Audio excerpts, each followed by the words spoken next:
Hi friends, apt talks YouTube ఛానల్కి స్వాగతం సుస్వాగతం. ఈ వీడియోలో ఆర్పిఎఫ్ ఎగ్జామ్కి సంబంధించి కంప్లీట్ ఇన్ఫర్మేషన్ ఇవ్వబోతున్నాను. ఒక్కసారి ఈ వీడియో చూసిన తర్వాత మళ్ళీ ఆర్పిఎఫ్కి సంబంధించి వేరే వీడియో చూడాల్సిన అవసరం లేదు. ఇక్కడ నేనేం డిస్కస్ చేస్తానంటే నెంబర్ ఆఫ్ వేకెన్సీస్ ఎన్ని ఉన్నాయి, అలాగే ఆర్పిఎఫ్ ఎగ్జామ్కి సంబంధించి కాంపిటీషన్ అనేది ఎలా ఉంటుంది. నాకు తెలిసి ఆర్ఆర్బీలో వేరే ఎగ్జామ్తో కంపారిజన్ చేస్తే ఆర్పిఎఫ్ కానిస్టేబుల్ కావచ్చు, ఎస్ఐ కావచ్చు, కాంపిటీషన్ అనేది చాలా తక్కువగా ఉంటుంది. ఆ కాంపిటీషన్ అనేది తక్కువ ఎలా ఉంటుందో నేను క్లియర్గా ఎక్స్ప్లెయిన్ చేస్తాను. నెక్స్ట్ ఎగ్జామ్ అనేది ఎన్ని లెవెల్లో కండక్ట్ చేస్తారు, దాని ఎగ్జామ్ డేట్ అనేది అప్రాక్సిమేట్గా ఎప్పుడు కండక్ట్ చేయొచ్చు, దానికి సంబంధించిన సిలబస్ ఎలా ఉంటుంది, మన ప్రిపరేషన్ స్ట్రాటజీ ఎలా ఉంటే మనం ఈజీగా జాబ్ తెచ్చుకోవచ్చు అనేది క్లియర్గా నేను ఈ వీడియోలో ఎక్స్ప్లెయిన్ చేస్తాను. ఎక్కడ మీరు వీడియో స్కిప్ చేయొద్దు, ఎండ్ వరకు వీడియో కంప్లీట్గా చూడండి. కంప్లీట్ ఇన్ఫర్మేషన్ మీరు గెయిన్ చేయొచ్చు. వేకెన్సీస్ తీసుకుంటే ఆర్పిఎఫ్లో కానిస్టేబుల్కి, ఎస్ఐకి వేకెన్సీస్ ఉన్నాయన్నమాట. కానిస్టేబుల్కి వచ్చేసి 4208 వేకెన్సీస్ ఉన్నాయి. అలాగే ఎస్ఐకి వచ్చేసి 452 వేకెన్సీస్ ఉన్నాయి. నెక్స్ట్ ఇంకో పాయింట్ ఏం చెప్పాను, నేను కాంపిటీషన్ అనేది చాలా తక్కువ అని చెప్పాను. కాంపిటీషన్ తక్కువ ఎందుకు అన్నానంటే, జనరల్గా మీరు రైల్వేలో వేరే వేకెన్సీస్ తీసుకుంటే ఒకే ఒక ఎలిజిబిలిటీ క్రైటీరియా ఉంటుంది. ఆ ఎలిజిబిలిటీ క్రైటీరియా ఏంటిది, ఎడ్యుకేషన్ క్వాలిఫికేషన్ ఒకటే. అంటే for example RRB group D తీసుకుంటే క్వాలిఫికేషన్ ఏంటిది 10th. అంటే 10th పాస్ అయిన వాళ్ళు ప్రతి ఒక్కరూ అప్లై చేసుకోవచ్చు, కొన్ని కోట్ల మంది అప్లై చేస్తారు. అలాగే ఆర్ఆర్బీ ఎన్టీపీసీ ఎగ్జామ్ ఉంది. ఎన్టీపీసీ యొక్క క్వాలిఫికేషన్ ఏంటిది డిగ్రీ క్వాలిఫికేషన్ ఎవరైతే ఉన్నారో అందరూ అప్లై చేస్తారు. దీనికి వచ్చేసి మనకి ఆర్పిఎఫ్ నోటిఫికేషన్కి వచ్చేసి ఒకటి ఎడ్యుకేషన్ క్వాలిఫికేషన్ ఉంటుంది. ఏంటిది, కానిస్టేబుల్ పోస్టులకి ఏమో 10th పాస్ అయి ఉండాలి. అలాగే ఎస్ఐ పోస్టులకు వచ్చేసి డిగ్రీ పాస్ అయి ఉండాలి. అదొక్కటి మాత్రమే కాదు, ఇంకా నెక్స్ట్ ఇంకే ఉండాలి, ఫిజికల్ మెజర్మెంట్స్ ఉండాలి. ఈ ఒక లెవెల్ హైట్ ఉండాలి. ఆ హైట్ ఉన్న వాళ్ళు మాత్రమే ఈ ఆర్పిఎఫ్ ఎగ్జామ్కి అప్లై చేసుకోవచ్చు. హైట్ తక్కువ ఉన్న వాళ్ళు ఎగ్జామ్కి అప్లై చేసుకోలేరు. అంటే కొంత కాంపిటీషన్ ఇక్కడ తగ్గిపోతుంది. నెక్స్ట్ ఇంకోటి ఏముంటుంది, B1 మెడికల్ స్టాండర్డ్స్ ఉండాలి. B1 మెడికల్ స్టాండర్డ్స్ లేకపోతే మాత్రం వాళ్ళు కూడా అప్లికేషన్ ఫిల్ చేయలేరు. చాలామంది స్టూడెంట్స్ ఏంటంటే అప్లికేషన్ ఫిల్ చేసిన తర్వాత ప్రిపరేషన్ స్టార్ట్ చేస్తారు. బట్ ఈ B1 మెడికల్ స్టాండర్డ్స్ అంటే ఏంటిది, అలాగే ఆ ఫిజికల్ ఎఫిషియెంటీ టెస్ట్ ఏంటిది, వాటి గురించి తెలియదు. 3 లెవెల్స్లో చూసుకుంటే చాలామంది స్టూడెంట్స్ అప్లికేషన్ అనేది ఫిల్ చేసుకోలేరు. ఫస్ట్ ఏంటిది ఎడ్యుకేషన్ క్వాలిఫికేషన్, అది అందరికీ ఉంటుంది. నెక్స్ట్ ఏంటిది ఫిజికల్ మెజర్మెంట్స్, ప్రాపర్ హైట్ ఉండాలి. ఆ హైట్ లేకపోతే అప్లై చేయడానికి లేదు, సగం కాంపిటీషన్ తగ్గిపోయింది. నెక్స్ట్ B1 మెడికల్ స్టాండర్డ్స్ ఉండాలి. ఎవరికైతే B1 మెడికల్ స్టాండర్డ్స్ లేకపోతే వాళ్ళు కూడా అప్లై చేసుకోలేరు. అంటే ఇక్కడ కూడా సగం కాంపిటీషన్ తగ్గిపోతుంది. అంటే ప్రిపరేషన్ స్టార్ట్ చేయకముందే సగం కాంపిటీషన్ తగ్గిపోయింది. ఈ విధంగా మీరు జనరల్గా ఆలోచించి ప్రిపరేషన్ స్టార్ట్ చేయండి. కొన్ని లక్షల మంది అప్లై చేశారు, ఇన్ని లక్షల మంది ఉన్నారు కదా, వేకెన్సీస్ ఏమో తక్కువ ఉన్నాయి, ఇలా చూసుకుంటే మాత్రం మీరు ప్రిపరేషన్ అవ్వలేరు. నెంబర్ ఆఫ్ వేకెన్సీస్ ఎన్ని ఉన్నాయో మర్చిపోండి, కాంపిటీషన్ ఎంత ఉందో మర్చిపోండి. మీ ఏం చేయాలి, ప్రిపరేషన్ స్ట్రాటజీ అనేది పక్కాగా ఉండాలి. ఈ విధంగా మనకు సగానికి సగం కాంపిటీషన్ అనేది తగ్గిపోతుంది.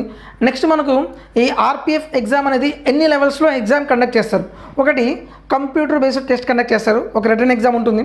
తర్వాత ఫిజికల్ ఎఫిషియన్సీ టెస్ట్, ఎవరైతే రిటన్ టెస్ట్ క్వాలిఫై అవుతారో వాళ్ళు ఫిజికల్ ఎఫిషియన్సీ టెస్ట్ కోసం పిలుస్తారనమాట. ఇక్కడ చాలామంది స్టూడెంట్స్ ఏం చేస్తారంటే ఎగ్జామ్కి ప్రిపేర్ అవుతారు, ఈ ఫిజికల్ ఎఫిషియన్సీ టెస్ట్ అనేది ప్రిపేర్ అవ్వరు. ఏముందులే ఎగ్జామ్ మనం క్వాలిఫై అయిన తర్వాత మనం ఫిజికల్ ఎఫిషియన్సీ టెస్ట్ ప్రాక్టీస్ చేయొచ్చు అనుకుంటారు. మీరు మాత్రం ప్యారలల్గా ప్రిపరేషన్ ఎప్పుడైతే స్టార్ట్ చేస్తారో ఫిజికల్ ఎఫిషియన్సీ టెస్ట్ కూడా ప్రిపరేషన్ అప్పుడే స్టార్ట్ చేయాలి. అప్పుడు స్టార్ట్ చేస్తేనే ఆ లెవెల్కి మీరు రీచ్ అవ్వరు. చాలామంది ఏం చేస్తారు, ఎగ్జామ్ క్వాలిఫై అవుతారు, సగానికి సగం మంది ఈ ఫిజికల్ ఎఫిషియన్సీ టెస్ట్లో ఫెయిల్ అవుతారు. ఇలా మళ్ళీ కాంపిటీషన్ తగ్గిపోతుంది అనమాట. నెక్స్ట్ ఏంటిది ఫిజికల్ మెజర్మెంట్ టెస్ట్ ఉంటుంది. ఫైనల్గా డాక్యుమెంట్ వెరిఫికేషన్ ఉంటుంది. 4 లెవెల్స్ ఉన్నాయి. రిటన్ టెస్ట్ ఉంటుంది, తర్వాత physical efficiency test, physical measurement test, document verification. ఈ 4 లెవెల్స్ అయిపోయిన తర్వాత ఫైనల్గా మీకు జాబ్ అనేది ఇవ్వడం జరుగుతుంది. ఇంకొకటి ఎగ్జామ్ డేట్ అనేది ఎప్పుడు కండక్ట్ చేయొచ్చు. మనకి ఎగ్జామ్ డేట్ అనేది నోటిఫికేషన్లో ఎక్కడా మెన్షన్ చేయలేదు. మనం ఒక అప్రాక్సిమేట్ డేట్ వచ్చేసి జనరల్గా మనకు దీనికంటే ముందు 2 నోటిఫికేషన్స్ వచ్చినాయి. ఒకటి ఆర్ఆర్బీ ఏఎల్పి నోటిఫికేషన్ రిలీజ్ అయింది, అలాగే టెక్నీషియన్ నోటిఫికేషన్ రిలీజ్ అయింది. ఈ 2 నోటిఫికేషన్స్ ఎగ్జామ్స్ కంప్లీట్ అయిపోయిన తర్వాతే మనకి ఆర్పిఎఫ్ ఎగ్జామ్ అనేది ఉండబోతుంది. ఈ మనకి ఏఎల్పి ఎగ్జామ్ వచ్చేసి టెంటేటివ్ డేట్స్ వచ్చేసి జూను, జూలై, ఆగస్ట్ ఇచ్చాడు. అలాగే మనకు నెక్స్ట్ టెక్నీషియన్ డేట్ వచ్చేసి సెప్టెంబర్, అక్టోబర్స్ అని అనమాట. ఈ 2 డేట్స్ కంప్లీట్ అయిపోయిన తర్వాత మనకి ఆర్పిఎఫ్ ఎగ్జామ్ అనేది ఉండొచ్చు. అప్రాక్సిమేట్గా మీకు ఎలా ఉన్నా సరే మీకు 6 months టైం అనేది ప్రిపరేషన్ ఉంటుంది. ఓకే, ఈ 6 months మీరు పక్కాగా ప్రిపేర్ అయితే మాత్రం ఆర్పిఎఫ్ ఎగ్జామ్, కానిస్టేబుల్ ఎగ్జామ్ అనేది చాలా ఈజీగా తెచ్చుకోవచ్చు. ఎస్ఐ ఎగ్జామ్ అంటే కొంచెం లెవెల్ పెరుగుతుంది కాబట్టి మీరు ఇంకా హార్డ్ వర్క్ చేస్తే ఆ ఎస్ఐ లెవెల్ ఎగ్జామ్ కూడా మీరు క్రాక్ చేయొచ్చు. నెక్స్ట్ మనం సిలబస్ గురించి మాట్లాడితే సిలబస్ వచ్చేసి reasoning, arithmetic, GK and current affairs ఉన్నాయన్నమాట. రీజనింగ్ వచ్చేసి 35 marks, arithmetic 35 marks, GK and current affairs వచ్చేసి 50 marks. ఓవరాల్గా మనకు 120 marks ఉన్నాయన్నమాట. రీజనింగ్, అరిథమెటిక్ 2 కలిపి మనకి 70 marksకి ఈ ఆర్పిఎఫ్ ఎగ్జామ్లో అనేది ఇవ్వడం జరుగుతుంది. సో మన ప్రిపరేషన్ స్ట్రాటజీలో సిలబస్ ప్రకారం 3 points ఉన్నాయి. ఏంటిది? Reasoning, arithmetic, GK and current affairs. 4th పాయింట్గా మీరు ఇంక్లూడ్ చేయండి. ఏంటిది? Physical efficient test. అంటే మీరు ఈవెంట్స్ కూడా ఇప్పటి నుంచే ప్రాక్టీస్ చేయండి. చాలామంది స్టూడెంట్స్ చేసే మిస్టేక్ ఏంటి అంటే ఈవెంట్స్ ఇప్పుడు అవసరం లేదులే, ఎగ్జామ్ అయిపోయిన తర్వాత ఎగ్జామ్లో మనం క్లియర్ చేసిన తర్వాత అప్పుడు మనం running, high jump, long jump అప్పుడు ప్రాక్టీస్ చేద్దాం అనుకుంటారు. కానీ చాలామంది స్టూడెంట్స్ అక్కడ ఫెయిల్ అవుతారు. అందుకని మీరు ప్యారలల్గా ప్రతిదీ ఈ 4 సబ్జెక్ట్స్ ప్యారలల్గా ఎవ్రీడే ప్రాక్టీస్ చేయాలి. అయితే మనం ప్రిపరేషన్ ఎవ్రీడే ఎలా చేయాలి? మీరు ఎర్లీ మార్నింగ్ ఫ్రెష్గా ఉంటారు కాబట్టి మీరు ఏం చేస్తారు? మ్యాథ్స్ తీసుకోండి. ఇంకొకటి మన ప్రిపరేషన్ స్ట్రాటజీ ఎలా ఉండాలంటే ఫస్ట్ బేసిక్ కాన్సెప్ట్ నేర్చుకోవాలి. తర్వాత ఆ బేసిక్ కాన్సెప్ట్కి సంబంధించిన ప్రీవియస్ ఇయర్ క్వశ్చన్స్, రైల్వేలో అడిగిన ప్రీవియస్ ఇయర్ క్వశ్చన్స్ ప్రాక్టీస్ చేయాలి. తర్వాత మాక్ టెస్ట్ అనేవి రావాలి. ఈ 3 levels మీరు ప్రిపరేషన్ చేయాలి. బేసిక్ కాన్సెప్ట్ క్లియర్ చేయాలి, ప్రీవియస్ ఇయర్ క్వశ్చన్స్ ప్రాక్టీస్ చేయాలి, తర్వాత మాక్ టెస్ట్ రాయాలి. కానీ మనం ఎవ్రీడే లెవెల్లో ఎలా చేయాలి అంటే ఫస్ట్ డే మీరు ఏం చేస్తారంటే ఎర్లీ మార్నింగ్ లేవగానే ఒక మ్యాథ్స్ టాపిక్ తీసుకోండి. సిలబస్ ప్రకారం మీ సిలబస్ నోట్స్లో రాయండి. ఫస్ట్ టాపిక్ ఏముంది ఆ టాపిక్ మీరు బేసిక్ కాన్సెప్ట్ మొత్తం క్లియర్ చేయండి. ఫస్ట్ డేలో అర్థమెటిక్లో బేసిక్ కాన్సెప్ట్ క్లియర్ చేయండి. ఒక 2 hours తీసుకోండి.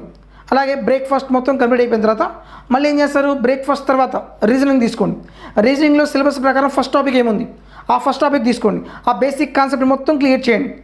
ఈ కాన్సెప్ట్ మీరు ఎక్కడ క్లియర్ చేయాలి, ఎలా క్లియర్ చేయాలి మీకు డౌట్ ఉంటే, కొత్తగా ప్రిపేర్ అయ్యే వాళ్ళు నాకు అర్థమెటిక్ ఏమీ రాదు, రీజనింగ్ ఏమీ రాదు, జీకే అంటే నాకు ఏమీ తెలియదు అనుకుంటే మాత్రం ఏదో ఒక పెయిడ్ కోర్స్ తీసుకోండి. ఆ పెయిడ్ కోర్స్లో మీరు కాన్సెప్ట్ నేర్చుకోండి, పర్ఫెక్ట్ అవుతుంది. లేదు నేను పెయిడ్ కోర్స్ తీసుకోలేను అని మీరు అనుకుంటే మాత్రం మన యూట్యూబ్ ఛానల్లోనే నేను ఫ్రీగా మీకు ఫ్రీ కోచింగ్ ఇస్తున్నాను. రైల్వే ఎగ్జామ్కి సంబంధించి ఆల్రెడీ నేను ఏఎల్పికి సంబంధించి 60 days మ్యారథాన్ సిరీస్ స్టార్ట్ చేశాను. ఆ 60 days మ్యారథాన్ సిరీస్ కూడా కంప్లీట్ అయిపోతుంది. ఇంకొకటి RRB, ALP and RPF 2 levels సేమ్గానే ఉంటాయి. సో ఈ 60 days మ్యారథాన్ మీకు కూడా ఉపయోగపడుతుంది. సో దయచేసి మీరు కూడా ఏం చేస్తారు? నేను ఎఫర్ట్ చేయలేను, నేను పెయిడ్ కోర్స్ తీసుకోలేను మీరు అనుకుంటే మాత్రం మన యూట్యూబ్ ఛానల్లో ప్లేలిస్ట్లో ఏఎల్పి 60 days మ్యారథాన్ ఉంటుంది. ఇందులో నేను క్లియర్గా ప్రతి టాపిక్ బేసిక్ కాన్సెప్ట్ క్లియర్ చేశాను. అలాగే ఆ ఎగ్జామ్కి సంబంధించిన ప్రీవియస్ ఇయర్ క్వశ్చన్స్ తీసుకొని నేను ఎక్స్ప్లెయిన్ చేస్తున్నాను. మనం ఎగ్జామ్ పాయింట్ ఆఫ్ వ్యూలో ప్రిపరేషన్ ఎలా ఉండాలో అలాగే నేను ఎక్స్ప్లెయిన్ చేస్తాను అనమాట. ఓకే, పెయిడ్ కోర్స్ తీసుకోలేకపోతే మీరు ఇది చేయండి. ఓకే, ఫస్ట్ ఏం చేయాలి? నేను ఎర్లీ మార్నింగ్ లేవగానే అర్థమెటిక్ సిలబస్ ప్రకారం ఒక టాపిక్ తీసుకోండి, ఆ కాన్సెప్ట్ మొత్తం క్లియర్ చేయండి. నెక్స్ట్ బ్రేక్ఫాస్ట్ తర్వాత రీజనింగ్ సిలబస్ ప్రకారం రీజనింగ్లో ఏ టాపిక్ ఉంది ఆ టాపిక్ తీసుకోండి. నెక్స్ట్ లంచ్ తర్వాత ఏం చేస్తారంటే మీకు ఇంకా జీకే తీసుకోండి. జీకేలో మీకు సిలబస్ ప్రకారం ఏముంది, అలాగే ఎవ్రీడే మీరు కరెంట్ అఫైర్స్ కూడా ప్రిపరేషన్ స్టార్ట్ చేయాలి. నెక్స్ట్ ఈవినింగ్ ఏం చేస్తారు? మీరు ఈవినింగ్ ఇంకా ఈవెంట్స్ ప్రాక్టీస్ చేయండి. ఇలా మీరు 4 ప్రతిరోజు మీరు ఇంక్లూడ్ చేయాలి. నిద్రపోయే ముందు మీరు మళ్ళీ ఏం చేస్తారంటే ఈ 3 levels రీజనింగ్ ఏ టాపిక్ నేర్చుకున్నానో ఒకసారి మళ్ళీ రివైజ్ చేయండి. నెక్స్ట్ అర్థమెటిక్ ఏ టాపిక్ నేర్చుకున్నానో మళ్ళీ రివైజ్ చేయండి. జీకేలో ఏ టాపిక్ నేర్చుకున్నానో మళ్ళీ రివైజ్ చేయండి. కరెంట్ అఫైర్స్ కూడా మొత్తం రివైజ్ చేయండి. ఇది డే 1. నెక్స్ట్ డే ఏం చేస్తారు? మీరు ఈ టాపిక్ ఆల్రెడీ మీరు కంప్లీట్ అయిపోయింది కదా, నెక్స్ట్ డే ఏం చేయాలంటే ఆ టాపిక్ సంబంధించిన రైల్వేలో అడిగిన ప్రీవియస్ ఇయర్ క్వశ్చన్స్ అనేవి ప్రాక్టీస్ చేయండి. ఇలా చేయాలి. ఒక డే ఏమో కాన్సెప్ట్, నెక్స్ట్ డే ఉండాలి ప్రీవియస్ ఇయర్ క్వశ్చన్స్ ప్రాక్టీస్ చేయాలి. ఇలా రెగ్యులర్గా మీరు ప్రాక్టీస్ చేయండి. డెఫినెట్గా ఎగ్జామ్ పాయింట్ ఆఫ్ వ్యూలో మీరు ఎంతవరకు నేర్చుకోవాలో అంతవరకు వితిన్ టైంలో మీరు నేర్చుకుంటారు. ఎప్పుడైతే మీరు నాకు టాపిక్ మొత్తం పర్ఫెక్ట్గా ఉన్నాయి, నాకు అన్ని షార్ట్ కట్స్ తెలుసు, ఇన్ టైంలో నేను క్వశ్చన్స్ చేయగలుగుతున్నాను అనే కాన్ఫిడెన్స్ ఉంటే అప్పుడు మీరేం చేస్తారు? మాక్ టెస్ట్ రాయండి. ఇంకేం లేదు, ఇంకా ప్రిపరేషన్ మొత్తం అయిపోయింది. ఇంకేం చేయాలి, నా స్కోర్ని ఇంప్రూవ్ చేయాలి, తక్కువ టైంలో నేను పేపర్ని కంప్లీట్ చేయాలి. వన్స్ మీరు బేసిక్ కాన్సెప్ట్ క్లియర్ అని మీరు అనుకుంటే నెక్స్ట్ మనం ఏం చేయాలి, అప్పుడు మీరు ఏం చేస్తారంటే మాక్ టెస్ట్ రాయండి. అంతేగాని స్టార్టింగ్లో మీరు మాక్ టెస్ట్ రాయొద్దు. కాన్సెప్ట్ క్లియర్ అయిపోయిన తర్వాత మీరు మాక్ టెస్ట్ తీసుకోండి. ఈ మాక్ టెస్ట్ వల్ల మెయిన్ యూజ్ ఏంటి అంటే, నేను బేసిక్ కాన్సెప్ట్లో స్ట్రాంగ్గా ఉన్నాను, నెక్స్ట్ మనం ఏం చేయాలి, తక్కువ టైంలో మనం పేపర్ని మనం కంప్లీట్ చేయాలి, ఎక్కువ స్కోర్ అనేది మనకు ఎగ్జామ్లో వచ్చే విధంగా ట్రై చేయాలి. సో ఎక్కువ స్కోర్ వచ్చే విధంగా మనం ట్రై చేయాలంటే మీరు మాక్ టెస్ట్ రాస్తే ఏమవుతుంది, అన్ని టాపిక్స్ మీరు ఆల్రెడీ ప్రిపేర్ అయ్యారు. మాక్ టెస్ట్ రాస్తే ఏ టాపిక్ మీరు వీక్గా ఉన్నారు, ఏ టాపిక్ మీరు స్ట్రాంగ్గా ఉన్నారో మీకు తెలుస్తుంది. ఏ టాపిక్ అయితే మీరు వీక్గా ఉన్నారో ఆ టాపిక్ మీరు నోట్స్లో రాయండి. అర్థమెటిక్ ఏ టాపిక్లో వీక్ ఉన్నారు, రీజనింగ్లో ఏ టాపిక్ వీక్గా ఉన్నారు, అలాగే నెక్స్ట్ కరెంట్ అఫైర్స్లో ఏ టాపిక్ వీక్గా ఉన్నారు, జీకేలో ఏ టాపిక్ వీక్గా ఉన్నారు. ఈ వీక్ అయ్యే టాపిక్స్ మొత్తం ఏం చేస్తారు, నోట్స్లో రాయండి. మళ్ళీ ఏం చేస్తారు, ఆ టాపిక్స్ మొత్తం మళ్ళీ రివైజ్ చేయండి. ఇలా మీరు వీక్ పాయింట్స్ మొత్తం టాపిక్లో రాయండి, మళ్ళీ రివైజ్ చేయండి. ఇలా ఒక 10 మాక్ టెస్ట్ మీరు రాస్తే అన్ని టాపిక్స్లో మీరు స్ట్రాంగ్ అవుతారు. సో నెక్స్ట్ ఒక 10 టాపిక్స్ వరకు ఏమవుతుంది, ఒక 10 మాక్ టెస్ట్ వరకు ఏమవుతుంది, ఏ టాపిక్లో మీరు వీక్గా ఉన్నారో ఆ క్లారిటీ వస్తుంది. ఎప్పుడైతే మీరు ఈ 10 మాక్ టెస్ట్ కంప్లీట్ చేస్తారో అక్కడ నుంచి మీరు ఏం చేయాలి, తక్కువ టైంలో మనం పేపర్ మొత్తం కంప్లీట్ చేయగలుగుతున్నామా లేదా, ఎక్కువ స్కోర్ అనేది వస్తుందా లేదా అనేది అప్పుడు మనం స్కోర్ గురించి టార్గెట్ చేయాలి. ఓకే, సో ఇలా మీరు ప్రిపరేషన్ స్టార్ట్ చేయండి. ఇలా కానీ మీరు ప్రిపరేషన్ స్టార్ట్ చేస్తే డెఫినెట్గా వితిన్ 6 మంత్స్లో మీకు మాత్రం జాబ్ వస్తుంది. చాలామంది స్టూడెంట్స్ ఏం చేస్తారంటే, ఇంకా ఎగ్జామ్ డేట్ రాలేదు కదా, ఎగ్జామ్ డేట్ రాకుండానే అప్పుడే ప్రిపరేషన్ ఎందుకు, ఇలా కానీ మీరు మైండ్ సెట్ ఉంటే మాత్రం మీకు ఎప్పుడూ జాబ్ రాదు. ప్రిపరేషన్ స్ట్రాటజీ ఎలా ఉండాలంటే, ఫస్ట్ బేసిక్ కాన్సెప్ట్ క్లియర్ చేయాలి, తర్వాత ప్రీవియస్ ఇయర్ క్వశ్చన్స్ ప్రాక్టీస్ చేయాలి, నెక్స్ట్ మాక్ టెస్ట్ రాయాలి. 10 మాక్ టెస్ట్ వరుసగా రాయండి. ఈ 10 మాక్ టెస్ట్ రాస్తే మీకేం అర్థమవుతుంది, ఏ టాపిక్ మీరు వేగ్గా ఉన్నారో అది క్లియర్గా అర్థమవుతుంది. ఆ టాపిక్ మీరు ఏం చేస్తారు, బాగా రివైజ్ చేయండి, ఆ టాపిక్ మీరు స్ట్రాంగ్ అవుతారు. నెక్స్ట్ ఆ 10 మాక్ టెస్ట్ రాసిన తర్వాత ఆ 10 మార్క్స్ తర్వాత అప్పుడు మీరు ఏం చేయాలి, ఇంకా మార్క్స్ అనేవి ఎక్కువ రావడానికి ట్రై చేయాలి. ఓకే, ఒకటి తక్కువ టైంలో పేపర్ చేయగలుగుతున్నానా, ఎక్కువ స్కోర్ వస్తుందా, ఇలా కానీ మీరు చేస్తే జాబ్ అనేది తప్పకుండా వస్తుంది. సో నాకు తెలిసి నేను కంప్లీట్ ఇన్ఫర్మేషన్ ప్రొవైడ్ చేశాను. ఇంకా మీకు ఏమైనా డౌట్స్ ఉంటే కామెంట్లో తెలియచేయండి. కామెంట్లో తెలియజేస్తే ఆ డౌట్స్ నేను క్లియర్ చేస్తాను. మన యూట్యూబ్ ఛానల్లో కూడా నేను ఆర్ఆర్బీకి సంబంధించిన ఈచ్ అండ్ ఎవ్రీ టాపిక్ మీకు అప్లోడ్ చేస్తూనే ఉన్నాను. సో మీకు మరిన్ని వీడియోస్ కావాలి అనుకుంటే, రైల్వేకి సంబంధించి మరిన్ని వీడియోస్ కావాలనుకుంటే మన యూట్యూబ్ ఛానల్ మీరు సబ్స్క్రైబ్ చేసుకోండి. 60 డేస్ మ్యారథాన్ సిరీస్ అనేది ఒక ఏఎల్పీకి ఎగ్జామ్కి మాత్రమే కాదు, అన్ని ఎగ్జామ్కి యూజ్ అవుతుంది. సో ఈ 60 డేస్ మ్యారథాన్ సిరీస్ కూడా మీరు యూటిలైజ్ చేసుకోండి. ఈ 60 డేస్ మ్యారథాన్ సిరీస్లో కూడా నేను బేసిక్ కాన్సెప్ట్ క్లియర్ చేశాను, ప్రీవియస్ ఇయర్ క్వశ్చన్స్ తీసుకున్నాను, షార్ట్ కట్ ఎక్స్ప్లెయిన్ చేస్తున్నాను, ఆప్షనల్ ప్రాబ్లమ్స్ ఎలా సాల్వ్ చేయాలో అన్ని వేస్లో నేను ఎక్స్ప్లెయిన్ చేస్తున్నాను. సో డెఫినెట్గా మీకు 100% యూజ్ అవుతుంది. పెయిడ్ కోర్సులో కూడా మీకు ఈ విధంగా మీకు ఫ్రీగా ఇన్ఫర్మేషన్ దొరకదు. ఒక్కసారి మీరు ఆ 60 డేస్ మ్యారథాన్లో 2 వీడియోస్ చూడండి, మీకే అర్థమవుతుంది. ఓకే, ఈ వీడియో మీకు ఉపయోగపడుతుంది అనుకుంటున్నాను. నచ్చితే లైక్ చేయండి. మీ ఫ్రెండ్స్, మీ ఫ్యామిలీ మెంబర్స్కి ఎవరైనా సరే రైల్వే ఎగ్జామ్కి ప్రిపేర్ అవుతున్నట్లయితే వాళ్ళకి మన వీడియోస్ అనేది షేర్ చేయండి. Thank you for watching.